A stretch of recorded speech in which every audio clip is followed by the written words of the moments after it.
பெரிய ஆளோட மோதனாதான் நம்ம பெரிய ஆள். உயிருக்கு உயிர் தான் ஈடு. ஜெமினி படத்தின் நிஜ தேஜா அமர்க்களத்தில் வரும் ரியல் சம்பவம். அதிமுக ஆதரவால் கிடைத்த வெகுமதி. கலைஞரை கைது செய்த போலீசையே வெட்டி வீசிய துணிச்சல். தர்மயுத்தம் நடத்தி பழிக்கு பழி வாங்கிய சம்பவம். வெள்ளை ரவி விச சேரா பகையின் டெரர் பின்னணி என்ன? 23 ஆண்டுகள் பதுங்கியிருந்தவரை போலீஸ் பிடித்தது எப்படி?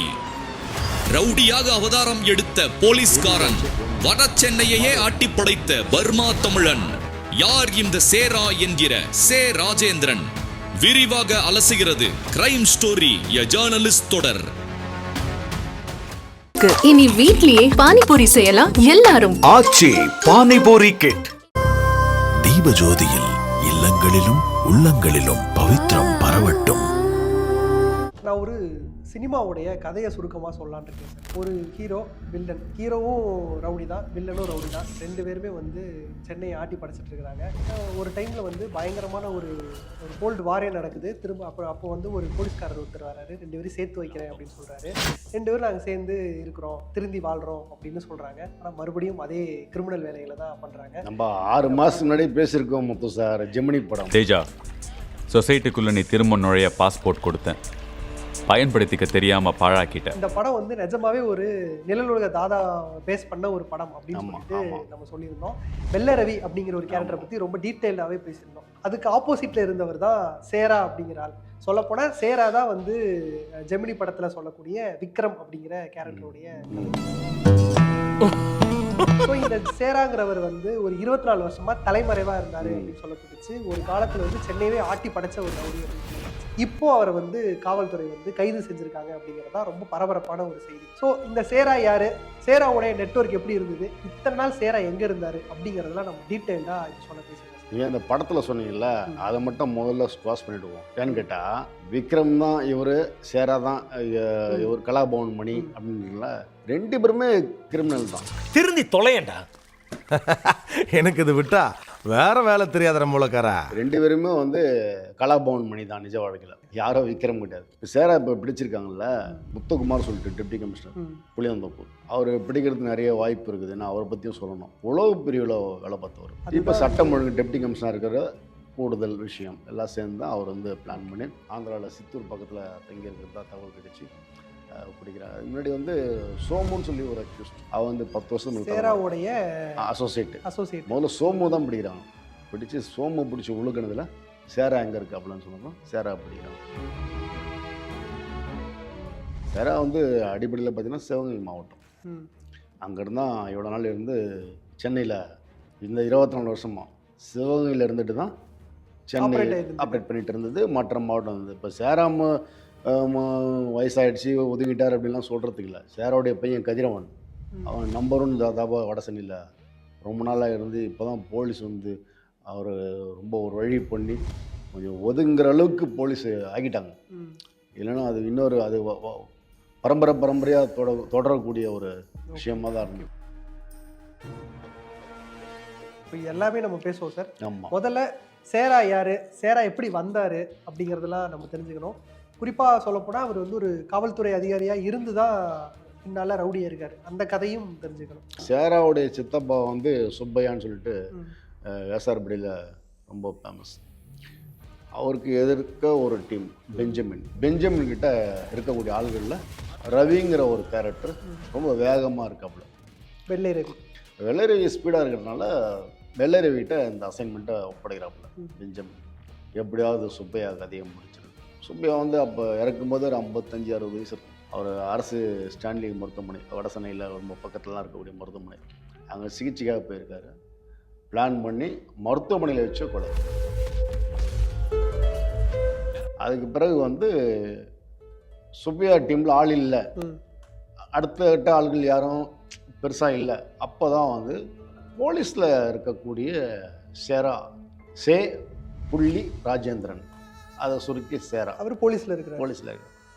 அவர் கொதிச்சு அங்கே வந்து சித்தப்பா இறந்ததுனால அந்த டெத்துலேயே வந்து சத்தியம் பண்ணுறார், பழி வாங்காம பண்ண மாட்டேன்னு சொல்லிட்டு. இந்த கட்டத்தில் வந்து சுப்பையா வந்து 91ல் இந்த சம்பவம் நடக்குது. அதுக்கப்புறம் ஒரு அதிகபட்சம் 2 ஆண்டுகள் பெஞ்சமின் கதையை முடிச்சிடறாங்க. யார் முடிக்கிறா? சார் அவர் முடிச்சதும் அப்போ டீம் என்ன ஆகுதுன்னா பெஞ்சமினுக்காக வெள்ளரவி, சுப்பியாவுக்காக சேரா வெள்ளரவி இப்போ பகை வந்து வெள்ளரவி சேரான்னு மாறி அப்படின்னு மாறிடுது. பகையும் மாறுது, ஆள்கள் வந்து இந்த குடன் பிடிக்கிறது, ரவுடிசம் டீம் வச்சுருக்கிறது, பஞ்சாயத்துக்கு போகிறது, இவர்கிட்ட வரக்கூடிய பஞ்சாயத்தை அவர் தடுக்கிறது, இப்படி தான் போய்ட்டு. எப்படி சார் ஏரியாவே பிரிச்சுப்பாங்களா வட சென்னையில் இவங்க 2 பேரும்? ஆமாம், அதாவது உங்களுக்கு யாசார்பாடி, அதை வட சென்னையில் வந்து யாசார்பாடியில் வந்து பிவி காலனின்னு ஒரு ஏரியா உண்டு, பக்தவச்சன் காலனி. அங்கே 27வது தெரு, அதுதான் வெள்ளரவியுடைய வாழ்விடம். சேராவுக்கு வந்து அதுக்கு அப்படியே அந்த பக்கம் எதிர் திசையில் இருக்கக்கூடிய ஒரு பகுதி. எதுக்கு இதை குறிப்பிட்டு சொல்லணும்னா, சேராவும் வெள்ளரவியும் பூர்வீக வடசென்னை வாசிகள் கிடையாது. இவங்க எல்லாமே வந்து பர்மா. ஓகே, பர்மா தமிழர்கள். இவங்க வந்து வெட்டு குத்துலாம் ரொம்ப போக போக போக பொதுமக்களுக்கு வந்து ஒரு வாழறதுக்கே ஒரு நம்பிக்கை இல்லாத ஒரு சூழ்நிலையாச்சு. அப்போ தான் போலீஸ் கமிஷனர் வந்து ஏதாவது பண்ணி இந்த 2 பேரை வந்து ஒன்று முடிச்சு விட்டணும், இல்லை கத்தி தூக்காத அளவுக்கு பேச வைக்கணும் அப்படின்னு பேசும்போது தான் பூக்கடையுடைய டெப்டி கமிஷனராக இருந்த முகமது சிகில் அக்தர், இப்போ வந்து தகவல் ஆணையத்துடைய தலைவராக இருக்கார் இல்லையா, அவர் தான் கூப்பிட்டு கமிஷனர் பேசி, இந்த படம் சொன்னீங்களே ஜெமினி படம் சொல்லிட்டு முரளி கேரக்டர். ஆமாம், அது முரளி கேரக்டர் மாதிரி இவர் இருந்தார்னு வச்சுக்கலாம். அப்போ ஒரு முகமது சகில் அக்தர் வந்து முரளி கேரக்டர் மாதிரினா ஒரு நல்ல ஒரு டிஜிபி மாதிரி இருப்பார் இல்லையா. அதுக்கப்புறம் விண்டு சக்கரவர்த்தி ஒரு கேவலமான டிஜிபியாக இருப்பார்ல, அதே மாதிரி ஒரு டெப்டி போலீஸாக ஒருத்தர் இருப்பார். அதே மாதிரி ஒரு டெப்டி கமிஷனரும் பிற்காலத்தில் போயிட்டு பேசுகிறாரு. முதல்ல சகில் அக்தர் பேசுகிறாரு, பேசி ஒழுங்காக இருந்துங்க, இல்லைனா வந்து போலீஸ் வேலையை காட்டுறோம், பொதுமக்களுக்காக தான் போலீஸ், உங்களுக்காக போலீஸ் இல்லைன்னா எப்படி சொல்லணுமோ அந்த மாதிரி சொல்லி பார்க்குறாரு. இல்லைங்க ஐயா தெரிஞ்சிடறேன் ஐயா அப்படிங்கிறாங்க. சொல்லிட்டு வந்து ஒரு 3 நாளில் வந்து கமிஷனர் நேரில் பார்த்து திருந்தி வாடுறோம் 2 வாரம் மனு கொடுக்குறாங்க. சரி ஓகே, ஒரு 10 நாள் டைம் கொடுக்குறோம், இவங்க பார்ப்போம். பார்த்துட்ட பிறகு பார்க்குறோன்னா 10 நாளுக்குள்ளே இவங்க வந்து 2 பேரும் 2 சம்பவம் பண்ணுறாங்க தனித்தனியாக. அது நான் அங்கே பண்ணலை, வேறு யாரோ பண்ணிட்டாங்கன்ற மாதிரி சொல்கிறாங்க. போலீஸ் இதை நம்பலை. அதுக்கப்புறம் நான் சொன்ன பாருங்கள், வினு சக்கரவர்த்தி மாதிரி ஒரு போலீஸுக்கு தகுதி இல்லாத ஒரு கேரக்டர் மாதிரி, அந்த மாதிரி ஒரு ஆசாமி போய் பேசி, அவர் என்ன ராஜா நீங்களாம் அடிச்சிங்கன்னா அப்புறம் எங்கள் நெடுவராஜா வருமானம் வரும், நீங்களாம் ஒத்துமையாக இருந்தது அப்படின்ற மாதிரிலாம் பேசி அது கமிஷனர் தெரிஞ்சு அது பெரிய பஞ்சாயத்துலாம் போச்சு. இன்னும் சொல்லப்போனால் போலீஸ் வந்துட்டு ஏற்கனவே நம்ம சொன்னது தான், ஒரே இளநியில் வந்து 2 ஸ்டாப் போட்டு ஊர் மத்தியில் உட்கார வச்சு 2 பேரும் வந்து சமாதானம் போகிறோம். ஒரு சம்பவம் நடந்தது. ஆமாம், நடந்தது.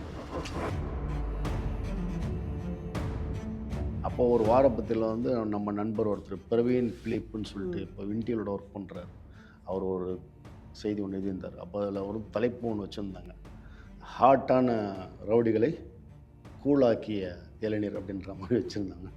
அந்த இளநீர் வச்சு 2 பேரும் குடிச்சிட்டு இருந்தாங்க. அது பண்ணி முடிச்சுட்டு டெப்டி கமிஷனர் போயிட்டார், எல்லாம் கூட அந்த டீம்லாம் போயிடுச்சு. அன்றைக்கி நைட்டை வந்து சேரா டீமில் ஒரு ஆளை வந்து வெள்ளரவி போட்டான். இந்த மாதிரி இவங்களுக்கு வந்து இந்த ஓய்வு ஒழிச்சல்லாம் கிடையாது. அதுக்கப்புறம் தான் வந்து சேரா வந்துட்டு பெரிய லெவலில் வந்து ஆளுங்களை உருவாக்குறாப்புல. ஆசத்தம்பி, மனோ, கபிலன், கோபால் அப்படின்னு ஏகப்பட்ட பேர் உருவாக்குறாங்க. எதுக்கு? வெள்ளரவியை முடிக்க. அவங்க தொடர்ந்து நடந்துகிட்டே இருக்குது. வெள்ளரவிக்கு வந்து யார் சப்போர்ட் பண்ணுறா? ரவுடிங்க ஏரியாவில் வந்துட்டு பங்குமார், ஏத்துக்கு போய் வீரமணி 2 பேர் மட்டும் வெள்ளரவிக்கு ஃபினான்ஷியலாகவும் கொஞ்சம் ஆளுங்க அனுப்புறதுலையும் சப்போர்ட் பண்ணுவோம். மற்ற யாரும் கிடையாது. ஆனால் சேரா பற்றின உங்களுக்கு டீம்ங்க வந்து நீங்கள் கபிலன்ற பேர் பாருங்கள், எவ்வளோ டேஞ்சரான ஒரு கிரிமினல் கபிலன். நம்மளும் பேசியிருக்கோம். ஆமாம், ஆசத்தம்பி, மனோ, அப்புறம் கோபால், இவங்களாம் ரொம்ப டேஞ்சரஸாக. இவங்களெல்லாம் ரெடி பண்ணி வெள்ளரவியை முடிக்க அப்பப்போ ஆள் அனுப்புறது. அதில் தான் வந்து என்ன ஆயிடுச்சுன்னா 1996 லயோலா காலேஜ் வாசலில் வச்சு ஒரு டீமை மாட்டுச்சு. ஆசத்தம்பி, மனோ, கோபால், இவங்க தான் அங்கே மாட்டாங்க. சென்னையில் நடந்த முதல் போலீஸ் என்கவுண்டர். ஆமாம் நடக்குது. அதுக்கு முன்னாடி அது 96 இது நடக்குது. அதுக்கப்புறம் 2 ஆண்டுகள் கழித்து தான் வந்து கபிலன் தனியாக மலர் மருத்துவமனையில் வாசலில் அவர் தொழிலதிபர் மகனை கடத்திட்டு, அதுதான் வந்து ஒரு படத்தில் அஜித் படத்தில் வச்சுருப்பாங்க காட்சியாக. ஞாபகங்களா? ரகுவரன் வில்லனாக இருப்பார், அமர்க்களத்தில் வச்சுருப்பாங்க. அது கபிலனுடைய சாப்டர் தான் வச்சுருப்பாங்க. என்ன ஆசை, அவன் தானே ஃபோன் அப்படின்னு கேட்பாப்புல. அப்போ அவங்களாம் ஒரே டீமுன்றதை அதை லைட்டாக கோட் பண்ணிருப்பாங்க. அரசியல் சப்போர்ட்டு சேராக அதிகம். அதுக்கு ஒரு வலுவான காரணம் எந்த கட்சிக்காரங்க? அதிமுக சப்போர்ட் அவருக்கு. அந்த சப்போர்ட்டில் தான் இவங்க எல்லாம் காலியாகி விட சேரா கிட்ட போலீஸ் போனாலும் அரெஸ்ட்டு ரிமாண்டுன்ற ஸ்டேஜில் இருந்ததை தவிர என்கவுண்டர்ன்ற ஸ்டேஜில் இல்லை. அதில் அவர் வந்து எங்கெங்கெல்லாம் தப்பிக்க முடியுமோ தப்பிச்சு போகிறதுக்கு சரி. அது இல்லாமல் வேறு சில காரணங்களும் சேரா தப்பிக்கிறதுக்கு வலுவாக இருந்தது. ஆமாம், அதை நம்ம பேச வேண்டாம், இருந்தது. அதெல்லாமே வந்து சேரா இவ்வளோ நாள் ஓடிட்டு இருந்தார்.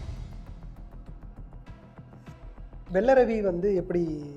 அப்புறம் ஓசூர்கிட்ட பாகல்னு ஒரு ஏரியா, அந்த ஏரியாவில் வந்து ஒரு ரிசார்ட்டில் தங்கியிருக்காப்புல அப்படின்னு தகவல் கிடச்சி போலீஸ் எதிர்த்து தாக்குதல் நடக்கும்போது கூட வெள்ளரிவி மட்டும் இல்லாமல் வெள்ளரிவி கூட குணான்னு சொல்லிட்டு இருந்த கார் டிரைவர் 2 பேரும் என்கவுண்டர். அப்போ அதுக்கப்புறம் வந்து சென்னையில் ஒரு பெரிய டீமே முடிச்சாச்சு. அப்போது எதிராளியே போட்டிக்கு இல்லை அப்படின்னு தனியாக துண்டா விடப்பட்ட கேரக்டர் தான் சேரா.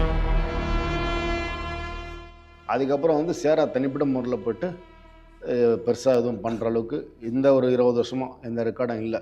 இருந்தால் நேரம் போலீஸ் தெரிஞ்சிருக்கும்.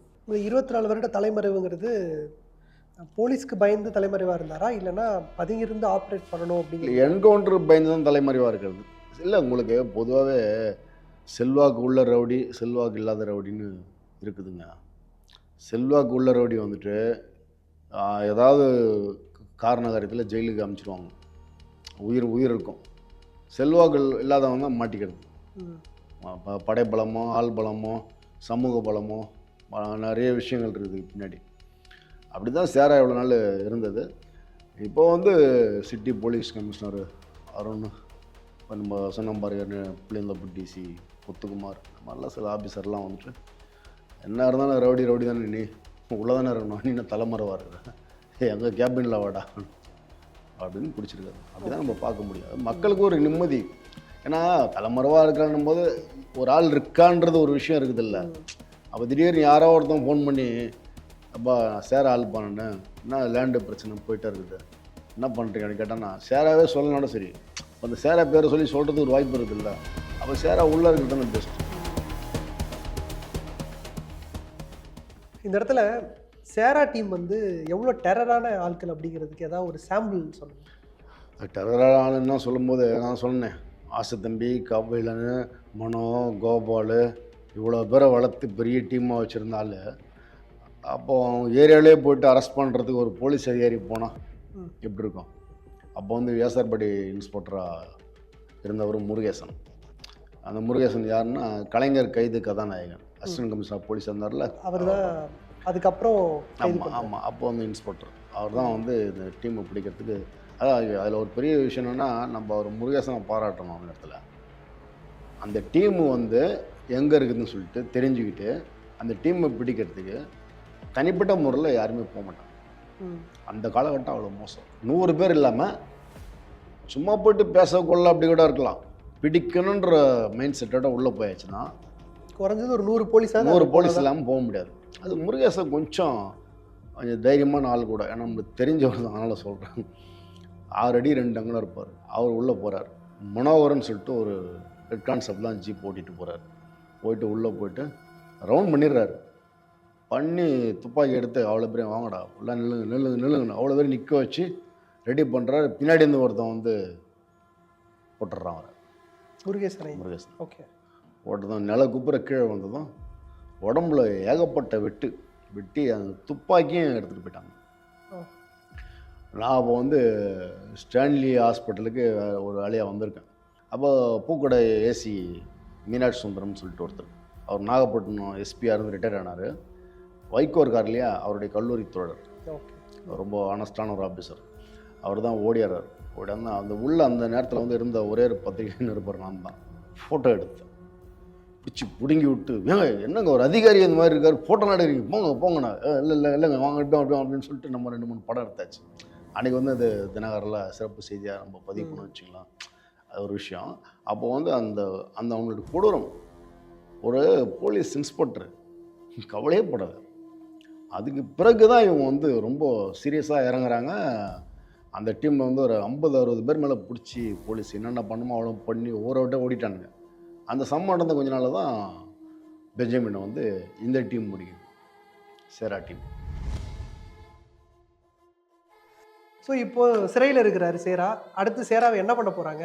என்கவுண்டர் அந்த மாதிரி எதுவும் ப்ராசஸ் இருக்கா, இல்லை என்ன கேஸுக்காக? இல்லை, பொதுவாக எடுத்ததுமே போலீஸ் என்கவுண்டர்லாம் பண்ணுறது இல்லைங்க.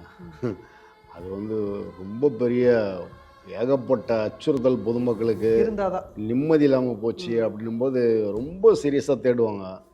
போலீஸ் ரொம்ப ஆட்டம் கட்டிகிட்டே இருக்கும்போது ஒரு கட்டத்தில் வந்துட்டு அது நடந்துடும். அது ஒன்றும் பண்ணுறதுக்கு இல்லை. இப்போ இவரோட கேஸ் என்ன? சேரா அந்த மாதிரி பண்ணுறதுக்கு வாய்ப்பு போயிடாது. ஏன்னா கிட்டத்தட்ட அந்த உங்களுக்கு 91 வந்து சுப்பையா கொல்லப்பட்ட காலத்துலேருந்து இப்போ கணக்கு போட்டு பார்த்தீங்கன்னா 30 வருஷம் கிராஸ் ஆகிடுச்சு இல்லையா? 30 வருஷம் மேலே போச்சு இல்லையா? இது வரைக்கும் சேராவை மட்டுமே என்கவுண்டர் இல்லாமல் மற்ற எல்லோரும் என்கவுண்டர். சேரா ஜெயிலுக்கு போகிறது வர்றது, ஜெயிலுக்கு போகிறது வர்றது இதுதான் இருக்குது. இதுக்கப்புறமா வந்துட்டு ரெண்டாவது சேராவுக்கு இப்போ வந்து 60 வயசு மேலே ஆகிடுச்சு. 65 வயசு ஆகுது. இதுக்கப்புறம் இந்த என்கவுண்டர் இந்த மாதிரி விஷயம்லாம் வாய்ப்பு இல்லை. அப்படியே சிறையிலே இருக்கும், வெளியே வர்றோம், வெளியே வந்து மறுபடியும் அது கூண்டாஸ் போகிறது அந்த மாதிரி தான் ஓட வேண்டிய சிறைப்பறவையாக கொஞ்ச நாள் கொஞ்ச நாள் இருக்கும். அதுக்கப்புறம் ஒரு குறிப்பிட்ட ஏஜுக்கு அப்புறம் உங்களுக்கு எல்லாம் முடிஞ்சிடுங்க. அதாவது ஒரு 60 வயசு கிராஸ் ஆகிட்டால உங்களுக்கு வந்து உடம்புல தளர்ச்சி வந்துடும், மனசில் ஒரு சோர்வு வந்துடும். அதாவது ரிட்டையர்மெண்ட்டுன்னு ஒன்று வைக்கிறாங்க இல்லையா? அதுக்கப்புறம் கத்தி எடுத்து எங்கே சண்டை போடுறது? ரவுடியாகவே ரிட்டையர்ட் ஆயிடுவார். அவன் ரவுடியாக ரிட்டையர்ட் ஆகிடுவார். அதுக்கப்புறம் அவருடைய இருக்க காலம் இருக்குல்ல, 60 வயசு பின்னாடி காலம், அதான் ரொம்ப கொடுமையான காலம். எவன் எந்த நேரத்தில் நம்மளை போட்டு தள்ளிட்டோம், நம்மளால் ஒன்றும் பண்ண முடியாது. ஏன்னா நீங்கள் ஆப்ரேட் பண்ணுறவங்க தான் உங்கள் கூட 100 பேர் இருப்பான். நீங்களே சொங்கி போட்டுன்னு வச்சுங்களேன், உங்கள் கூட எவன் இருப்பான்? பணம் மட்டும் வச்சுட்டு இருந்தால் போதுமா? அச்சுறுத்தல் தான், அச்சுறுத்தல் தான். இதுக்கப்புறம் வாழற வாழ்க்கை வந்து சேராவுக்கு வந்து பெரிய பனிஷ்மெண்ட்டு தான். போலீஸ் என்கவுண்டர் பண்ண அவசியம் இல்லை, அவரே என்கவுண்டர் பண்ணிக்கிறதுக்காக தான் முடிஞ்சு போச்சு.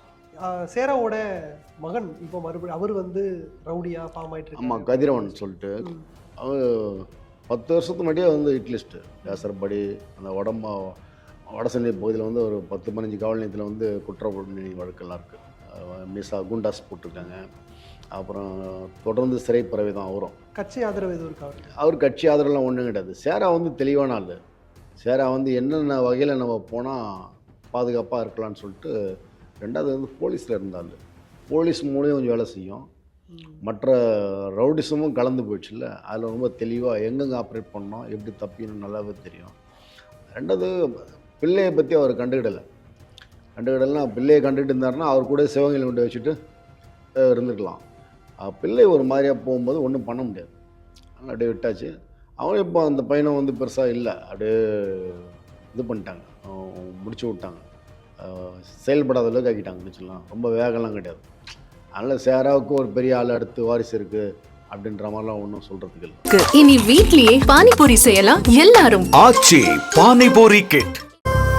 தீபஜோதியில் இல்லங்களிலும் உள்ளங்களிலும் பவித்திரம் பரவட்டும்.